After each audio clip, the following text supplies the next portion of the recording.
Hi hello guys, welcome back to miniature lifestyle. இன்றைக்கி நம்ம சேனலில் என்ன பார்க்க போகிறோம் அப்படின்னு பார்த்தீங்கன்னா, சென்னா டால், அதாவது கடலைப்பருப்பு, குழம்பு கடலைப்பருப்பை வந்து வறுக்கிறது. அதை வந்து மூண்டாங்கல் மாதிரியே தான் இருக்கும், கொஞ்சம் ஸ்பைஸியாக இருக்கும். அந்த ஸ்நாக் ஒன்று, அப்புறம் ஒரு சின்ன ஸ்வீட் பார்க்குறோம். இப்போ பார்த்தீங்கன்னா கடலைப்பருப்பை வந்து நான் ஒரு 2 hours வந்து ஊற வச்சு எடுத்திருக்கேன். அதுக்கப்புறம் வந்து கருவேப்பிலை வந்து எடுத்திருக்கேன், ஒரு கொஞ்சோண்டு தேவையான அளவு தாளிப்புக்காக கொஞ்சோண்டு எடுத்திருக்கேன். சால்ட்டு, அப்புறம் சில்லி பவுடர் எடுத்து வச்சுருக்கேன். கடாய் வந்து ஹீட் ஆகணும். நல்லா ஹீட் ஆனதுக்கு அப்புறம் வந்து தான் நீங்கள் ஆயில் ஊற்றணும். அதுக்கு முன்னாடி ஊற்றிட்டிங்கன்னா ஆயில் எப்போ காயுன்னே தெரியாது. ஹீட் ஆகிட்டால் அது டக்குன்னு காஞ்சிரும். இப்போ வந்து நான் அதில் வந்து நல்லா போட்டு எடுக்கிறேன். நல்லா இது வந்து எப்படி எடுக்கணும்னா கோல்டன் ப்ரௌனில் தான் எடுக்கணும். ரொம்ப கருகி கருப்பு கலரில் வைக்கிறாமல் கொஞ்சம் முன்னாடியே எடுத்துருங்க. கோல்டனிஷாக அந்தோட எடுத்துருங்க. அப்போ தான் வந்து டேஸ்ட் இருக்கும். கருகிட்டால் கசக்கும் லைட்டாக, அதுக்காக தான். அப்புறம் வந்து அந்த இதை கருவேப்பிலை வந்து தாளிப்புக்காக எடுத்து வச்சுருக்கோம்ல, அதையும் நான் வந்து இந்த எண்ணெயிலேயே வந்து தாளித்து எடுத்துக்கிறேன். இப்போ வந்து நான் வந்து பொரிச்ச அந்த கடலைப்பருப்பை தனியாக ஒரு பிளேட்டில் வச்சுருக்கேன், எண்ணெயெல்லாம் ட்ரை ஆகிறதுக்கு. அதை வந்து ஒரு கிணத்துல மாற்றிட்டு கொஞ்சோண்டு சில்லி பவுடர், கொஞ்சோண்டு சால்ட் ஆட் பண்ணிவிட்டு நான் தாளித்து வச்சுருக்கேன் அந்த கருவேப்பிலையும் ஆட் பண்ணிடுறேன். இது ஒரு நல்ல ஈவினிங் ஸ்நாக்காக இருக்கும், டேஸ்ட்டுமே நல்லாயிருக்கும் ஸ்பைஸியாக.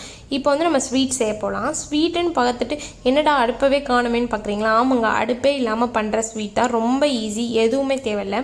ஒரே ஒரு ஜிம்ஜாம் பிஸ்கட், அப்புறம் நான் வந்து கொஞ்சோண்டு மில்க் எடுத்திருக்கேன். இந்த ஜிம்ஜாம் பிஸ்கட்டை வந்து 3 டிவிஷனாக நான் பிரிக்கிறேன். ஒன்று வந்து பிஸ்கட்ஸ் மட்டும் தனியாக, அடுத்து ஜாம் தனியாக, க்ரீம் தனியாக. அந்த பிஸ்கட்ஸை நான் என்ன பண்ணியிருக்கேன்னா மிக்சியில் வந்து நல்லா கிரைண்ட் பண்ணி வச்சுருக்கேன்.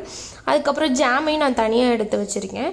இப்போ இந்த பிஸ்கட்ஸில் வந்து நான் கொஞ்சோண்டு வந்து மில்க் ஆட் பண்ணி இதை வந்து நம்ம சப்பாத்தி பேட்டர் மாதிரி பிசைஞ்சு எடுத்துக்கிறேன். நான் ரொம்ப பவுட்ராக தான் இருக்கணும், அப்போ தான் வந்து அந்த பேட்டர் கரெக்டாக வரும் இந்த மாதிரி.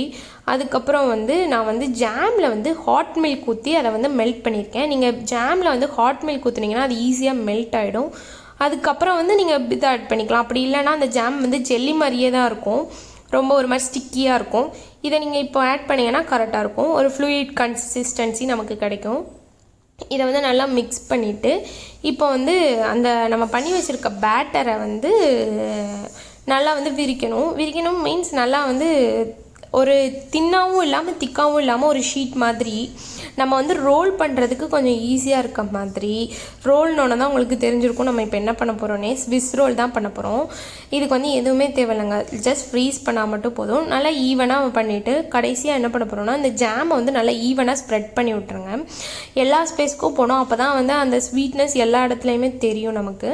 அதனால் நல்லா ஈவனாக ஸ்ப்ரெட் பண்ணிட்டு இதை மெதுவாக ரோல் பண்ணுங்கள். ரொம்ப இதாக ஹேண்டில் பண்ணணும். ரொம்ப படப்படன்னு பண்ணிங்கன்னா டக்குன்னு இதாகிடும். இதை நல்லா ரோல் பண்ணிவிட்டு கரெக்டாக வந்து ஒரு 2 hours ஃப்ரிட்ஜில் வச்சுடுங்க. இது வந்து நான் ஆல்ரெடி பண்ணி வச்ச ஸ்விஸ் ரோலு. இது வந்து சாக்லேட் ஃப்ளேவரில் நான் பண்ணேன். இப்போ இது வந்து கட் பண்ணும்போது ஒரு ரொம்ப கிராக் ஆகிற மாதிரி இருந்துச்சு, பிகாஸ் நான் ஒரே கையில் தான் கட் பண்ணேன். நான் தான் வீடியோ எடுத்துகிட்டு நானே கட் பண்ணனால அது இப்படி இருக்குது. ஸோ அதனால் என்னால் ஃபுல்லாக இது பண்ண முடியல. நான் கட் பண்ணி உங்களுக்கு காட்டுறேன் பாருங்கள் எவ்வளோ அழகாக இருக்குன்னு. அதில் வந்து வந்து ரொம்ப டேமேஜ் ஆகிடுச்சு, மிச்சதெல்லாம் நல்லா இருந்துச்சு பாருங்கள். இந்த ரெண்டுமே வந்து ஒரு நல்ல ஈவினிங் ஸ்நாக்ஸ். ஃபஸ்ட்டு வந்து ஸ்விஸ் ரோல் சாப்பிட்டுட்டு அப்புறம் நம்ம வந்து இந்த கடலைப்பருப்பு சாப்பிட்டோன்னா எப்பா சூப்பராக இருக்குங்க. கண்டிப்பாக மறக்காமல் நீங்களும் உங்கள் வீட்டில் ட்ரை பண்ணுங்கள். மறக்காமல் நீங்கள் எல்லாருமே இந்த ஸ்விஸ் ரோல் ட்ரை பண்ணுங்கள். இதை வந்து நீங்கள் என்ன பிஸ்கட்னாலும் செய்யலாம், ஓரியோ எதுனாலும் செய்யலாம். நான் ஜிம்ஜாமில் செஞ்ச மாதிரி.